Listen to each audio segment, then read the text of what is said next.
সুপ্রিয় শিক্ষার্থীবৃন্দ, আশা করি কোভিড-19 মহামারীর যুগে সবাই সুস্থ আছো, ভালো আছো। দীর্ঘদিন যাবত তোমরা পড়াশোনা থেকে, কলেজের ক্লাস থেকে দূরে আছো। সেই লক্ষ্যে আমরা তোমাদেরকে অনলাইন বা ভার্চুয়াল ক্লাসের মাধ্যমে উপকৃত করার চেষ্টা করছি। আশা করছি যে তোমরা ক্লাসগুলো ফলো করো, তাহলে উপকৃত হবে। কথা না বলে চলো আমরা ক্লাসে চলে যাই। আমরা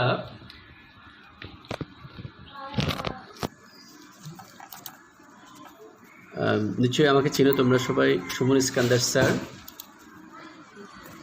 উচ্চতর গণিত প্রথম পত্র আমরা করব, ভার্চুয়াল ক্লাস বলছি আমরা এটাকে। প্রথম পত্র করার একটা কারণ আছে, কারণ প্রথম পত্রটা করলে আমরা ফার্স্ট ইয়ার এবং সেকেন্ড ইয়ার দুটো ইয়ারে কাজে লাগবে। এটা আশা করি আমরা ক্লাসে চলে যাব। দেখো, প্রথমে আমরা একটা কোর্স প্ল্যানিং করব। আমরা কিভাবে আমরা পড়ব। আমাদের 10টা চ্যাপ্টার আছে উচ্চতর গণিত প্রথম পত্রে। আমরা কিছু চ্যাপ্টারকে হোয়াইট করে দিয়েছি। আমরা এই চ্যাপ্টারগুলো আগে পড়ব। প্রথমে আছে ম্যাট্রিক্স নির্ণায়ক, তারপরে আছে বৃত্ত, তারপরে আছে বিন্যাস সমাবেশ, অন্তরীকরণ, যুগজীকরণ। আবার বলছি, ম্যাট্রিক্স নির্ণায়ক, সরল রেখা, বৃত্ত, বিন্যাস সমাবেশ, অন্তরীকরণ, যুগজীকরণ।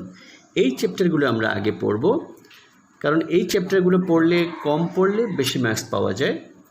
এবং যারা অঙ্কে একটু দুর্বল আছো, ম্যাথে দুর্বল আছো, যাদের ম্যাথের সমস্যা হয়, তাদের জন্য আসলে এই চ্যাপ্টারগুলো। আমরা প্রথমে এই চ্যাপ্টারগুলো পড়ব, তারপরে এইগুলো আবার রিভিশন দিব। দিয়ে পরে যদি আমরা সময় পাই, তাহলে বাকি যে চ্যাপ্টারগুলো আছে, যেমন 7-8 সংযুক্ত কোনো ত্রিকোণমিতিক অনুপাত, ফাংশন ও ফাংশনাল লেখচিত্র, ভেক্টর, ত্রিকোণমিতিক অনুপাত, চাইলে যত পড়বে এটার কোনো প্র্যাকটিসের কোনো বিকল্প নেই। আমরা নেক্সট টপিক্সে যাব। নম্বর বিভাজনটা কি হবে একটু জেনে রাখা দরকার। অনেকে হয়তো জানো, বা অনেকে ভুলে গেছো, যেহেতু অনেকদিন টাচে নাই। নম্বর বিভাজনটা হবে আমাদের সৃজনশীল অংশে 50 নম্বর থাকবে। সেখানে দুটো বিভাগ থাকবে, ক বিভাগ, খ বিভাগ। ক বিভাগে 4টি কোশ্চেন থাকবে, খ বিভাগে 4টি কোশ্চেন থাকবে। উত্তর যা করতে হবে, প্রত্যেক বিভাগ থেকে কমপক্ষে 2টি সহ মোট 5টি প্রশ্নের উত্তর দিতে হবে। প্রত্যেকটা প্রশ্ন 10 মার্কস করে, তোমরা জানো অলরেডি। 5, 10, 50 মার্কসের সৃজনশীল অংশ থাকবে। এবার আসো, বহু নির্বাচনী অংশ 25 নম্বর হবে। এখানে 25টা প্রশ্ন থাকবে, কোনো বিকল্প থাকবে না। এমসিকিউ তোমরা জানো, মাল্টিপল চয়েস কোয়েশ্চেন, সেখানে 25। লাস্ট আছে ব্যবহারিক অংশ, প্র্যাকটিক্যাল আমরা যেটা বলি, 25 নম্বর। এখানে খাতায় তোমাদের ওখানে পরীক্ষায় 2টো কোশ্চেন লিখতে হবে, 8.5 করে 17। ভাইভাতে থাকবে 3, আর ব্যবহারিক খাতা তোমরা যেটা করবে, নোটবুক আমরা বলি, সেটাতে থাকবে 5। টোটাল 100 নম্বর একটা প্যাকেজ। তোমাকে আগে থেকে প্ল্যান করে নিতে হবে তুমি কিভাবে পড়বে এবং কত মার্কস তুমি টার্গেট করবে। আচ্ছা, আমরা টপিকসে চলে যাই। আমাদের ফার্স্ট চ্যাপ্টার ছিল ম্যাট্রিক্স ও নির্ণায়ক। আমরা ম্যাট্রিক্স নির্ণায়ককে দুটো আলাদা কালারে ডিফাইন করেছি, কারণ ম্যাট্রিক্সটা একটা ফর্ম, নির্ণায়কটা আরেকটা ফর্ম। আমরা শুরুতে ম্যাট্রিক্স নিয়ে আলোচনা করব। ম্যাট্রিক্সটা কি? ম্যাট্রিক্স হচ্ছে কতগুলো ভুক্তির বর্গাকার বা আয়তাকার বিন্যাস, যেটা সারি ও কলামে বিন্যস্ত থাকে। ভুক্তি কি? আমরা ইংলিশে এন্ট্রি বলি।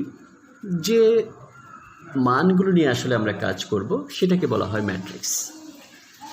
তোমরা ম্যাট্রিক্সের অহরহ এক্সাম্পল প্র্যাকটিক্যাল লাইফে দেখতে পাও। মায়েরা যখন কিচেন রুমে বিভিন্ন মশলার কৌটাগুলো সাজিয়ে রাখেন, সেটাও একটা ম্যাট্রিক্স। এছাড়া দোকানে তোমরা দেখবে, বিশেষ করে গ্রোসারি শপে, মালামালগুলো তারা শোকেসে বা র্যাকের মধ্যে বিভিন্নভাবে সাজিয়ে রাখে। একটাতে কনডেন্সড মিল্ক, একটাতে বেবি ফিড, এবং সমস্ত যে রুটসগুলো আছে তারা সেখানে যে বিন্যাসে সাজিয়ে রাখে সেটাই হচ্ছে ম্যাট্রিক্স। আমরা বিভিন্ন ম্যাট্রিক্স দেখো এই একটা ম্যাট্রিক্স এখানে ডিফাইন করেছে, একটা ফার্স্ট ব্র্যাকেট দিয়েছে, খেয়াল করো, দুটো এন্ট্রি দিয়েছে 1 এবং 2। দেখো এখানে সারি এবং কলাম, একটা ফ্যাক্ট আমরা এখানে বলেছি যে সারি ও কলামে বিন্যস্ত থাকে এন্ট্রিগুলো। এখানে একটা কলাম আছে, যারা দাঁড়িয়ে থাকবে তারা হচ্ছে কলাম, আর যারা এই হরিজেন্টালি থাকবে ওদেরকে আমরা বলি রো। এখানে একটা কলাম আছে 1 2 এবং দুটা রো আছে 1 2। সাথে সাথে খেয়াল করো এটা কিন্তু একটা কলাম ম্যাট্রিক্স। আমরা এক্সাম্পলের সাথে সাথে ম্যাট্রিক্সের প্রকারভেদটা শিখে ফেলবো। এটা একটা কলাম ম্যাট্রিক্স। দেন আমরা শিখব বি আর একটা ম্যাট্রিক্স, এটা ফার্স্ট ব্র্যাকেটের মধ্যে এন্ট্রিগুলো আছে 1 -3 2। এটাকে আমরা বলি সারি ম্যাট্রিক্স। দেখো এখানে একটা সারি আছে, এক সারিতে সবগুলো আছে 1 -3 2, কিন্তু কলাম আছে 3টা, 1টা 2টো 3টে। নেক্সট ম্যাট্রিক্স সি একটা ম্যাট্রিক্স ডিফাইন করা হয়েছে, এটা কিন্তু থার্ড ব্র্যাকেটের মধ্যে আছে। খেয়াল করো এখানে 3টা রো 3টা কলাম। খেয়াল করো এটা একটা রো, এটা আরেকটা রো, এটা আরেকটা রো। কলাম হচ্ছে এটা একটা কলাম, এটা আরেকটা কলাম, এটা আরেকটা কলাম। এটাকে আমরা বর্গ ম্যাট্রিক্সও বলি, যেটার ডেফিনিশন হচ্ছে যে ম্যাট্রিক্সের সারি এবং কলামের সংখ্যা সমান তাকে আমরা বলি বর্গ ম্যাট্রিক্স। পাশাপাশি এটাকে আরও ম্যাট্রিক্স বলা যাবে। আমি একটাতে চেষ্টা করেছি কয়েকটা ম্যাট্রিক্স ডিফাইন করার জন্য। এখানে এটাকে আমি বলতে পারি কর্ণ ম্যাট্রিক্স। কর্ণ ম্যাট্রিক্সের ডেফিনিশন কি? যে ম্যাট্রিক্সের কর্ণ বরাবর ভুক্তিগুলো থাকবে, বাকি ভুক্তিগুলো 0 হবে, এটাকে আমরা বলি কর্ণ ম্যাট্রিক্স। একইভাবে এটাকে আবার বলা যাবে স্কেলার ম্যাট্রিক্স। স্কেলার ম্যাট্রিক্স কি? যে ম্যাট্রিক্সের কর্ণ বরাবর ভুক্তিগুলো সেম, মানে একই ভুক্তি থাকবে কর্ণ বরাবর। দেখো 2 2 2, তাকে আমরা বলবো স্কেলার ম্যাট্রিক্স। নেক্সট ম্যাট্রিক্স, এটা একটা বিশেষ রকমের ম্যাট্রিক্স, এটা অনেকটা স্কেলার ম্যাট্রিক্সকে সমর্থন করে। এটাকে আমরা আই দ্বারা প্রকাশ করি।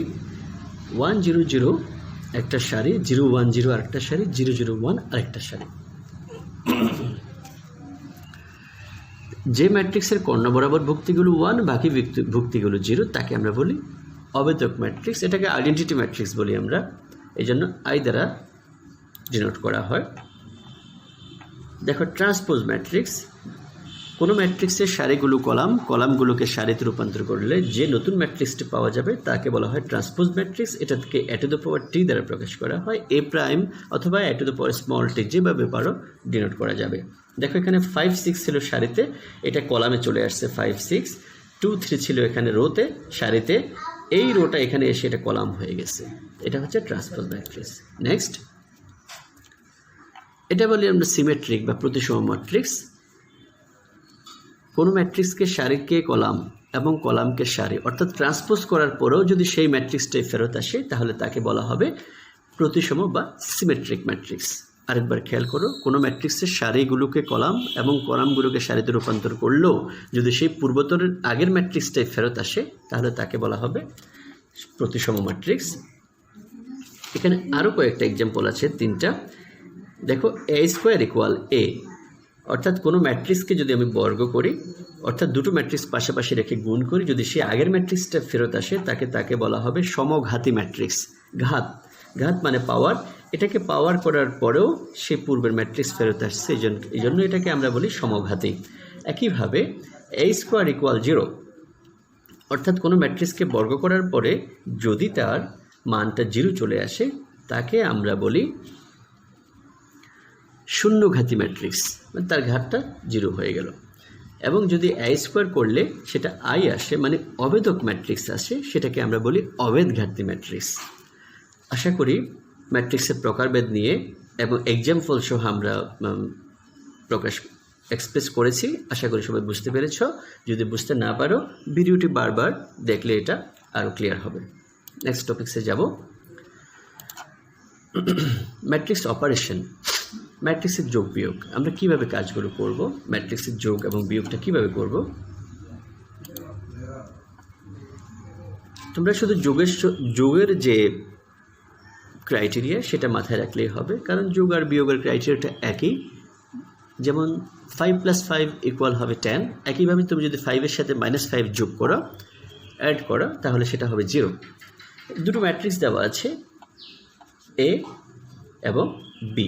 আমরা যদি a + b করতে চাই, যেখানে আছে দেখো এখানকার এ ম্যাট্রিক্সটা আছে 5, এ ম্যাট্রিক্সের ফার্স্ট যে এন্ট্রি সেটা আছে 5, বি এর ফার্স্ট এন্ট্রি হচ্ছে 5, দুটো অ্যাড করলে যোগ করলে হবে 10। আমরা এখানে লিখেছি, একেবারে ইজি, বাচ্চাদের ম্যাথ। এটা 6 এবং 2, অর্থাৎ যেখানে আছে তার সেই পজিশন মতো অন্যটার সাথে যোগ। যদি আরেকটাও থাকতো তাহলে এটা আরেকটা প্রথমটা 3টা যোগ করে আমরা এখানে লিখতাম a + b + c। একইভাবে a - b, 5 থেকে 5 মাইনাস করবে 0, 6 থেকে 2 মাইনাস করবে 4, 2 থেকে 6 মাইনাস করলে -4, 3 থেকে 3 যদি আমি মাইনাস করি সেটা হয়ে যাবে 0। এবার আসো, যদি এইরকম থাকে 7a দুটো ম্যাট্রিক্স দেওয়া থাকবে a এবং b, 7a - 5b = what? তাহলে আমরা কি করব? প্রথমে আমরা দেওয়া আছে দিয়ে তোমরা অ্যাজ ইউজুয়াল যেভাবে খাতায় লিখো সেভাবে লিখবে। দেওয়ার পরে আমরা এই ম্যাট্রিক্সটাকে 7 দ্বারা, 7a মানে হচ্ছে এই ম্যাট্রিক্সের সবগুলো এন্ট্রিকে 7 দ্বারা গুণ। তাহলে এটা হবে 35, 42, 14, 21, অর্থাৎ এই ম্যাট্রিক্সটাকে আমরা 7 দ্বারা গুণ করব। সবাইকে এই ম্যাট্রিক্সের সবগুলো এন্ট্রিকে আমরা 5 দ্বারা গুণ করব। করার পরে যে দুটো নতুন ম্যাট্রিক্স পাবো সেটা আমরা বিয়োগ করব অ্যাজ লাইক অ্যাজ। ক্লিয়ার? যোগ বিয়োগ আমরা গুণে যাব, ম্যাট্রিক্স অপারেশন সেটা গুণন বিধি। এটা একটু টাফ আছে, তবে ভাগ্য ভালো তোমাদের এখানে ভাগের কোনো বিধি নাই, তাহলে আরও মাথা ঘামাতে হতো। দেখো, প্রথম ম্যাট্রিক্সের রো গুণ দ্বিতীয় ম্যাট্রিক্সের কলাম। প্রথমটার রো, আমি আগেই বলেছি, রো এবং কলাম সম্পর্কে পরিষ্কার ধারণা না থাকলে এই ম্যাথগুলো করা যাবে না। দেখো যেগুলো শুয়ে আছে, আমি এখন এটা দেখো, আমি ক্লিক করলে একটা লাল একটা রো আসবে, 3 - 4 2। এখান থেকে রো এবং কলামটা আরেকটু ক্লিয়ার হয়ে নাও। এটা হচ্ছে যে লাল যে এন্ট্রিগুলো দেখতে পাচ্ছ 3 - 4 2, এটা হচ্ছে একটা রো। আবার এই যে এখানে যে লাল রোটা আছে 1 2 3, এটা হচ্ছে একটা কলাম। 2 5 7 আরেকটা কলাম, -2 -4 -5 আরেকটা কলাম। দ্যাট মিন যারা দাঁড়িয়ে থাকবে তারা হচ্ছে কলাম, আর যারা এরকম হরিজন্টালি শুয়ে থাকবে তারা হচ্ছে রো। গুণটা কিভাবে হবে আমরা জানি, গুণের বেলা যোগ হয়। তাহলে এই প্রথম এন্ট্রির সাথে এটার প্রথম এন্ট্রি এদিক থেকে রোতে যাবে, এখানে এসে কলামে নামবে। তাহলে 3 × 1 -4 × 2, 2 × 3। একইভাবে এটা হবে প্রথম এন্ট্রি প্লেসে এটা হবে। একইভাবে দ্বিতীয় প্লেস 3 × 2 -4 × 5, 2 × 7। আমি কিন্তু ডিফারেন্ট কালার ইউজ করেছি যাতে তোমরা ইজিলি বুঝতে পারো। আরেকবার খেয়াল করো, 3 × 1 -4 × 2, 2 × 3। একইভাবে 3 × 2, পরেরটাতে এটা 3 × 2, 3 × 2 -4 × 5, 2 × 7। এটা এখানে আসো, 3 × -2 -4 × -4, 2 × -5। ক্যালকুলেশনটা একটু দেখে নিও, আমি আসলে লেখার সময় হতে পারে। যদি সব কিছু ঠিকঠাক থাকে এটা আসবে। ক্যালকুলেশন ডাজন্ট ম্যাটার, তোমরা নিজেরা অনেকবার এটা প্র্যাকটিস করার পরে ইজি হবে। এছাড়াও তোমরা চাইলে নিজেরাও নিজেদের মতো এই নিয়ম বের করে ফেলতে পারবে কিভাবে তোমরা এটা করবে। এখন কোশ্চেনটা কীরকম হবে, দুটো ম্যাট্রিক্স দেওয়া থাকবে, তোমাকে বলবে যে এ বি নির্ণয় করো। এ বি নির্ণয় করো। এ বি মানে হচ্ছে a × b। একইভাবে আমাদেরকে বলতে পারে বি এ নির্ণয় করো। একইভাবে আমরা যদি বি এ বলে, বি এর মানটা প্রথমে লিখব, এ এর মানটা পরে লিখব, একইভাবে গুণ করব। আমাদের কোশ্চেনটা কীরকম হতে পারে, এ বি এবং বি এ নির্ণয় করো। আবার বলতে পারে দেখাও যে এ বি = বি এ। আবার এমনও বলতে পারে দেখাও যে এ বি ≠ বি এ। আবার এমনও বলতে পারে দেখাও যে A B = B A = I3। অর্থাৎ সবগুলোই হচ্ছে গুণের কনসেপ্ট। আশা করি বুঝতে পেরেছ। না বুঝলে কমেন্ট করবে, আমি আনসার করব। এবার আসো, ক্লাসের প্রায় শেষের দিকে এবং চ্যাপ্টারের শেষের দিকে তোমরা বই খুলে দেখতে পারবে, অল্প সময় শেষ করে দিচ্ছি। ম্যাট্রিক্স সংক্রান্ত সমস্যাবলী ও মৌখিক সমাধান। এ একটা ম্যাট্রিক্স দেওয়া আছে, বি আরেকটা ম্যাট্রিক্স দেওয়া আছে, সি আরেকটা ম্যাট্রিক্স দেওয়া আছে, দেখাতে হবে অ্যাবি ইন্টু সি ইকুয়াল এ ইন্টু বিসি। টোটালি গুণের কনসেপ্ট। প্রথমে আমরা অ্যাবি বের করব, একটু আগে যেটা দেখলাম যে অ্যাবি বের করব, এই দুটা গুণ করব, দুটা গুণ করে যে নতুন ম্যাট্রিক্স পাবো সেটার সাথে সিটা গুণ করব, তাহলে A B into left hand side পেয়ে যাবো অ্যাবি ইন্টু সি। আবার বিসি বের করব, সেটার সাথে এ গুণ করব, একইভাবে ওটা বের হয়ে যাবে। এবার আসো আরেকটা নিয়ম আছে, একটা ম্যাট্রিক্স দেওয়া থাকবে এ ইকুয়াল একটা ম্যাট্রিক্স হলে এ স্কোয়ার মাইনাস 4a মাইনাস 5, তোমরা বই খুললে অহরহ এই ধরনের ম্যাথ দেখতে পাবে, এ square minus 4a minus 5i। তাহলে আমরা প্রথমে এ স্কোয়ার বের করব, এ স্কোয়ার মানে কি এ ইন্টু এ, তার মানে আমরা যে অ্যাবি বের করছি সেটাই কনসেপ্ট। মাইনাস 4a, এটাকে 4 দ্বারা গুণ করবে, 5i, i মানে কি অবেদক ম্যাট্রিক্স। আমরা একটু আগে ডেফিনেশনে দেখেছি 1 0 0 0 1 0 0 0 1। একটু খেয়াল করো, আই এর মানটা কিন্তু প্রথম যে ম্যাট্রিক্সটা দেওয়া থাকবে গিভেন ম্যাট্রিক্সের উপর ডিপেন্ড করবে। এটা যদি 3/3 হয়, অর্থাৎ 3টা রো 3টা কলাম হয়, তাহলে আই এর যে ম্যাট্রিক্স হবে সেটাও কিন্তু 3টা হবে। যদি আবার শুধুমাত্র এই ম্যাট্রিক্সটা দেওয়া থাকতো এ ইকুয়াল টু 1 - 1 0 2, সেক্ষেত্রে আই এর মান হতো 1 0 0 1। ভালো মতো খেয়াল করো, এটাকে আমরা বলি অর্ডার। যদি 3/3 অর্ডারে থাকে একটা ম্যাট্রিক্সকে আমরা সাধারণত কীভাবে বলি, এ আই জে হচ্ছে, আই হচ্ছে প্রথমটা হচ্ছে সারি, দ্বিতীয়টা হচ্ছে কলাম।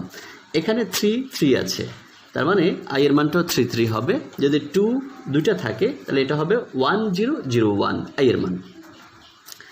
নেক্সট দেখো আরেকটা ম্যাথ দেওয়া আছে, a plus B whole T equal A T plus B T. তা আমরা কী করবো, প্রথমে দুটো ম্যাট্রিক্স যদি দেওয়া থাকে প্রথমে দুটো ম্যাট্রিক্স যোগ করে ফেলবো, যোগ করার পরে যে টিটা থাকবে, যে নতুন ম্যাট্রিক্স পাবো সেটাকে আমরা ট্রান্সপোজ করব। তারপর আবার এ ম্যাট্রিক্সটাকে ট্রান্সপোজ করব, বি ম্যাট্রিক্সটাকে ট্রান্সপোজ করব, দুটো যোগ করে দেব। যদি না করতে পারো তাহলে কমেন্টে করবে, আমি জানিয়ে দেবো।